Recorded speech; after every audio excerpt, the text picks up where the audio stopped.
It is day 12 for our Namibia trip, and yeah, we are slowly starting to feel the effects on us. I mean, last night was a bit underwhelming and good at the same time.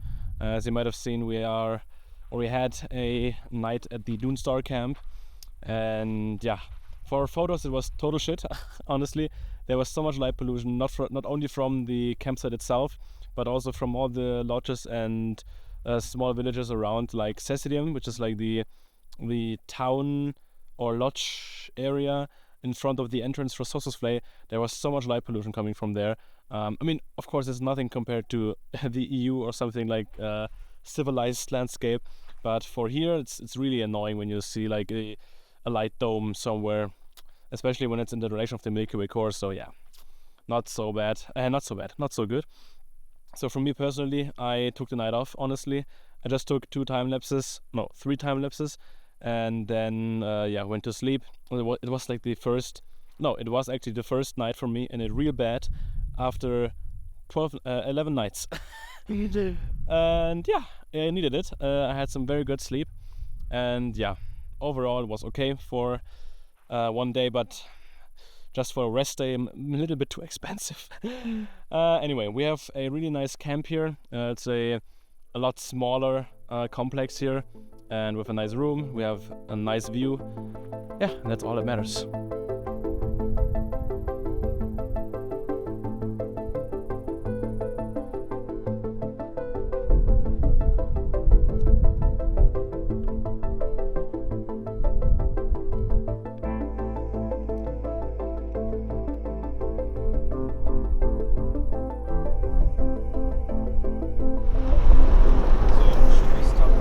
No, we have to go further.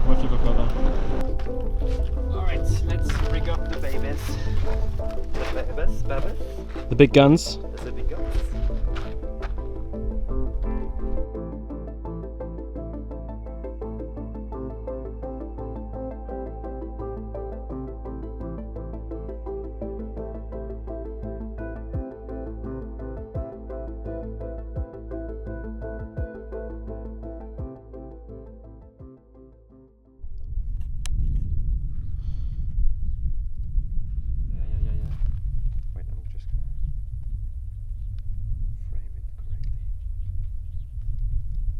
Filming? No, not yet. Boom. Finished. Yeah, well, I think that went well with this one. As for the moon, let's see what we can get up there. After we finished capturing the sunset, we drove back to the campsite with the goal of capturing the setting waxing gibbous moon. For that, we wanted to do an alignment shot with me in front of the moon. This turned out to be really sketchy at first, because we hadn't figured out the position of me, the moon, nor the camera's standpoint before. After a little of fine-tuning, we got the right positioning of me with the camera and the moon alignment itself, and the shots turned out amazing. That's pretty nice.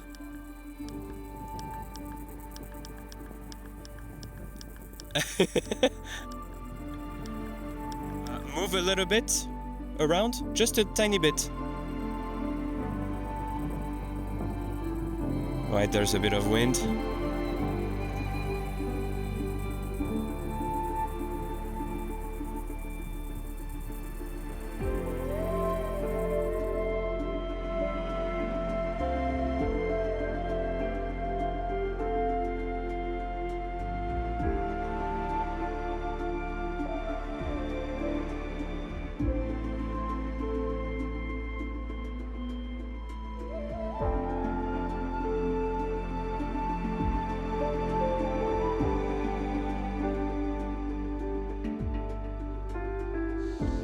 Oh, guys, I really have to say, it is getting harder and harder to even go outside at night to take photos. Like, staying outside is one thing when you're, like, let's say, doing astro from sunset, or like photography in general, from sunset to, let's say, midnight, and then staying awake. Yeah, that's a different story. But me and Adrian, we're kind of losing the motivation to go outside at all to do astro. I mean, I have my deep sky setup running with 2 cameras, so I'm not like missing stuff. I can still do at least a few things. But yeah, we were just lying in bed and we both have like 0 energy, and like we almost fell asleep, like I did. And yeah, but I know myself, and if I don't go out now, it will be a wasted night, and I will hate myself after the trip, because I know that I was saying, man, you could have done so much more, lazy ass. So yeah, I'm out now. I'm feeling okay. I have a lot more motivation now. It's just the like going outside thing now that is like the biggest problem. But yeah, I'm at the first location for tonight, or the first spot, with these nice rocky landscapes here. Trying to get a simple panorama of the Milky Way core here. It's not a full arch panorama or something, because there's a huge rock here on the side. And I will probably do it at, yeah, no, I will do it at 28 millimeters. That's fine. So yeah, let me quickly set up and then I will start shooting.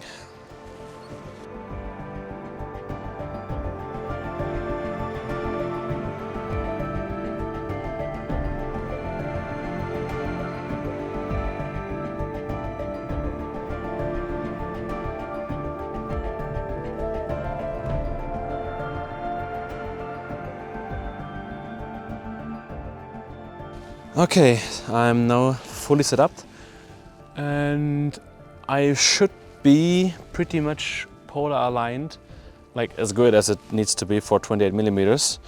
And yeah, I will quickly test that. So I will turn on the tracker and quickly point the camera towards the sky. Oh man, the sky. Okay, focus seems to be very good. So let's do the foreground. I will lower the ISO to 6400 and use 1 minute exposures. I will start a panorama here on the left. Let's go all the way down here. Okay. And first exposure running.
Okay, so the next project I have in mind is this nice open view towards the Carina Nebula and the entire area in that direction. And for the foreground I have like this huge rock formation on the left, and then a few trees in front, and then like on the right it's just open field. And I think this can be quite a cool composition, depending on how wide I want to do it. And of course I'm doing a panorama for this with a, I think 28 millimeter field of view. Yeah, I think that should be enough, and it's not going to take like ages to capture. Yeah, should be good.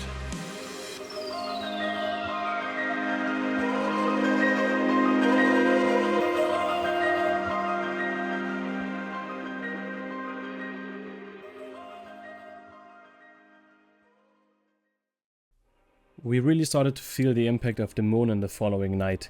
There was still a lot of Milky Way visible, but not as exciting as without the moon, of course.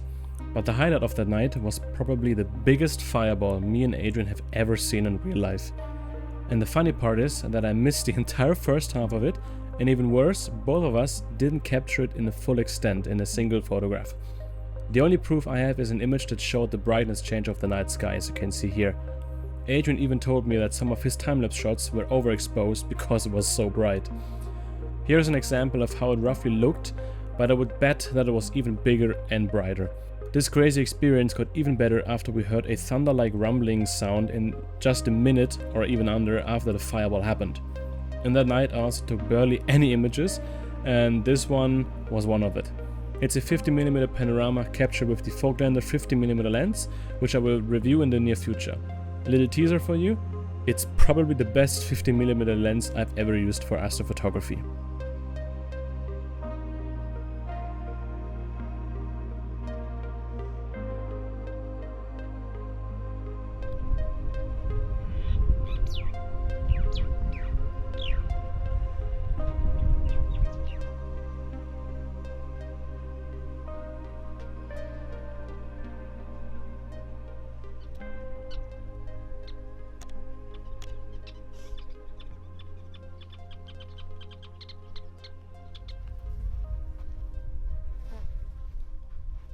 We are now at our second last spot for the Namibia trip, and I have to say this spot is like very good after all these lodges and like more touristy areas. It's perfect here.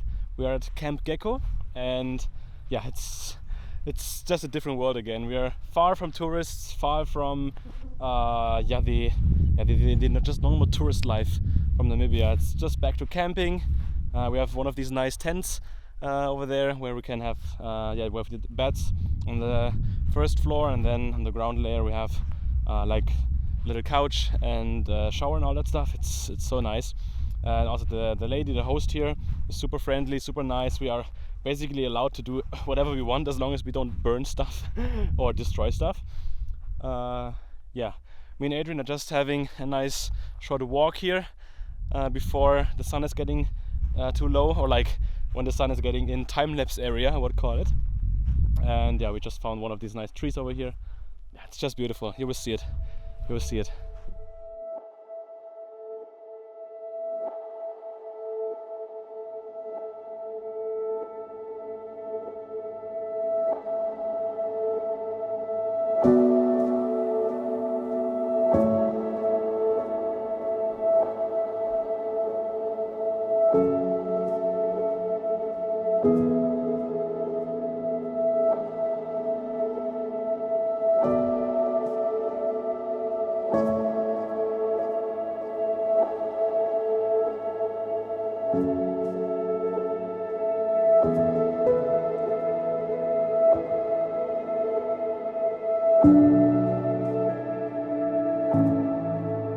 See behind me, there's still a little bit of sunset glow left, and these sunsets in Africa, they hit different. They really hit different. We just had the perfect day here. We just had some nice meat, fresh from the locals here on the fire. It was so good. And yeah, it's almost the end of the trip. So 3 nights left, 2 nights here at Camp Gecko, and then our last night will be spent at Hakos, the Astro farm, close to the Gamsberg. And yeah, what can I say? I will quickly set up the deep sky rig, and then I will move on to capture some nice images of this place here. And I really hope that I have some more energy and more plans for tonight, because like the last 3 nights were a bit difficult and not very active, I would say. But yeah, I think it's better this time. I really think it is better this time.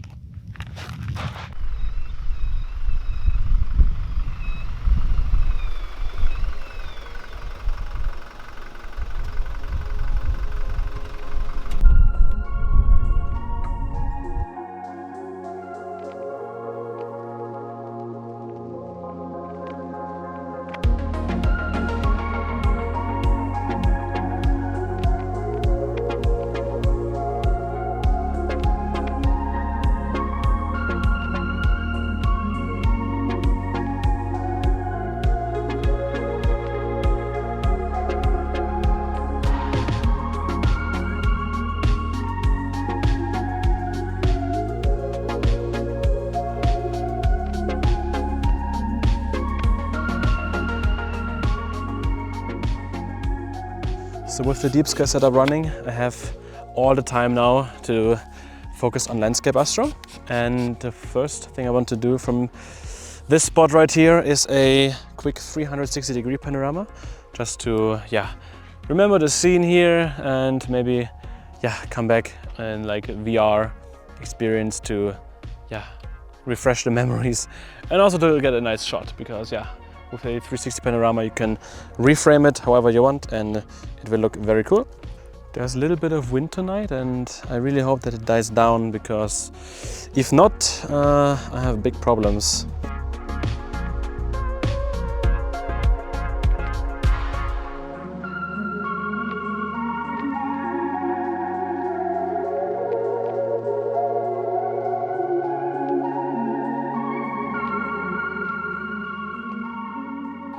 Oh guys, I have to say, like, for some reason this 20% moon adds so much atmosphere to the night and to the photos. It's crazy. And it's 20% moon, but still we get all the details in the Milky Way, and I can even see the Gum Nebula, which is usually not so visible in normal RGB photos. It's clearly visible in a in 1 minute exposure. It's so beautiful. Yeah, I'm currently taking a 45mm panorama of this field of view here, what you see. So I have this path where we can drive on. That's actually the way back to the main house. And it's going towards some nice mountains over there with the Large Magellanic Cloud above it, and then also the wintry Milky Way from the southern hemisphere going like diagonal over here with the Southern Cross, Carina, Gum Nebula, and so much more. It's so beautiful.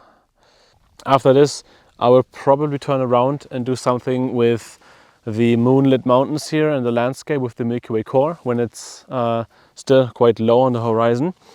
And then afterwards, there's so much to do. I have so many plans. Really crazy.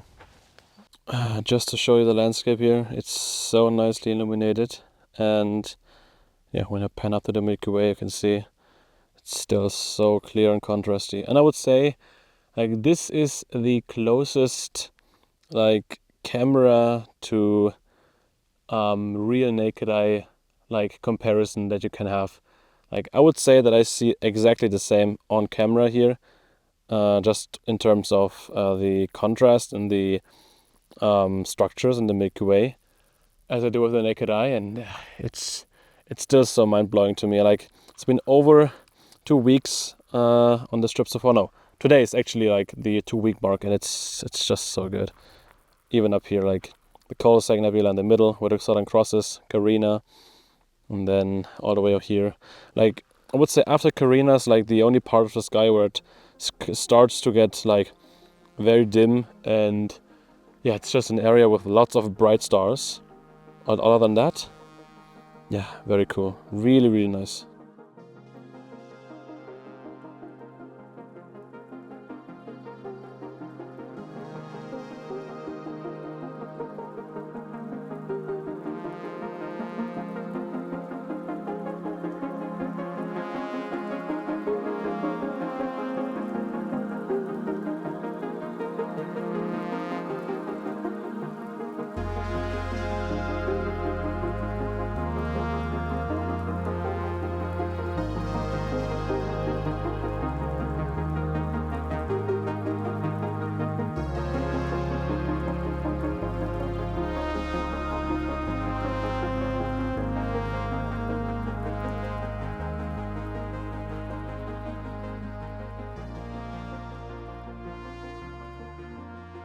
Okay, the moon has fully set now and it's gotten super dark again. I really can't get enough of this view. Anyway, I will take a nice shot with the 14mm ultra wide angle lens now of this composition here with the car, with my deep sky setup and our little tent. And then with the Milky Way core above, and I think that will look pretty cool.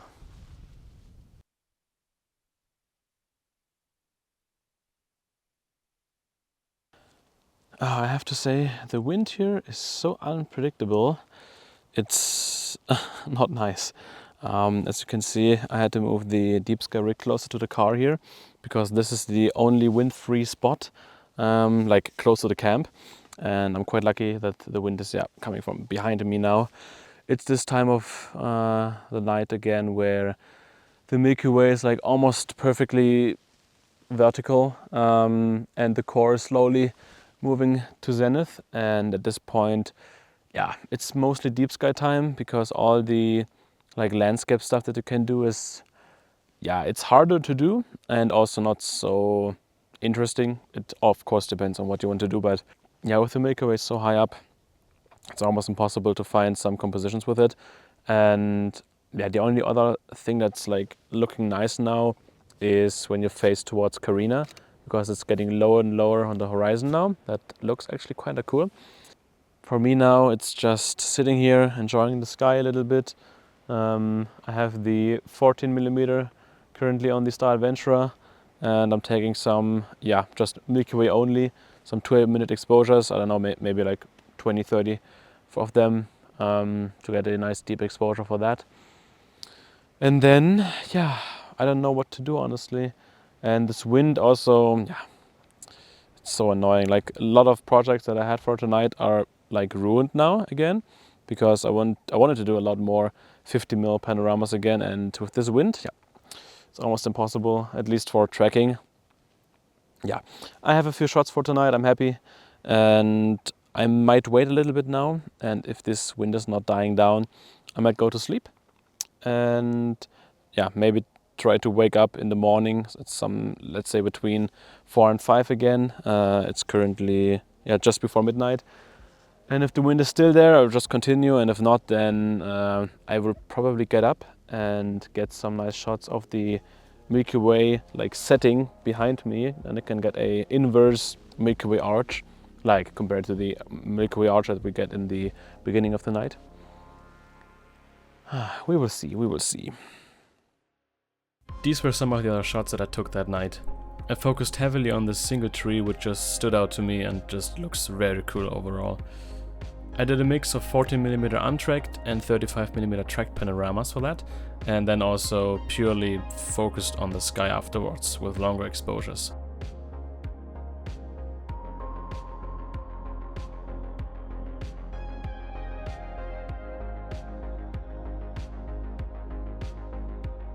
On the way back, I used the special time of the night where the Milky Way stands vertically from horizon to horizon and captured this super tall panorama.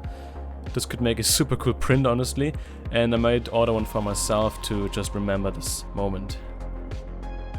At this point of the trip, I basically stopped vlogging.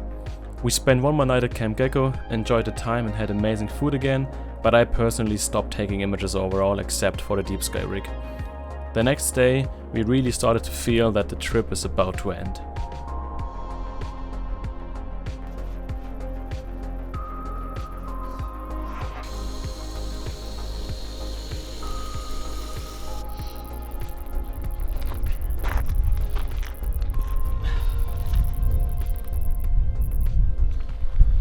Oh guys, what a trip.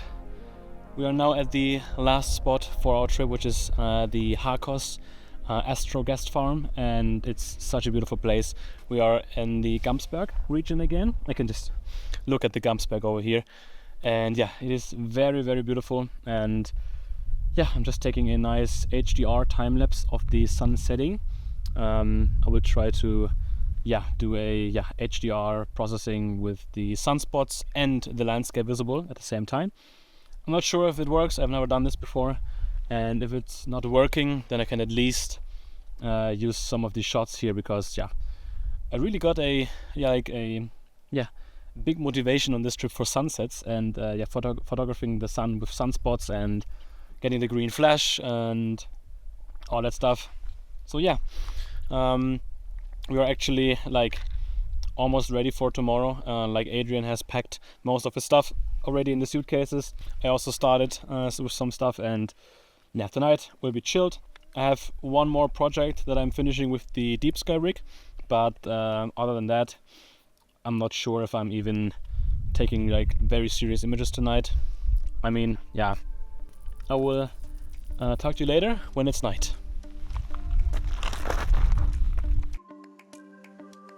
Well, I actually didn't capture anything that night and even had no motivation to do an on-location summary of the trip or something else to end the video.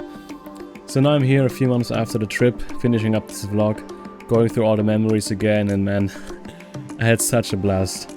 This trip was better than I could have ever imagined, and I will definitely come back here. But for now, I think you've seen it all, so thanks for watching, and I wish you good luck on your next astro adventure.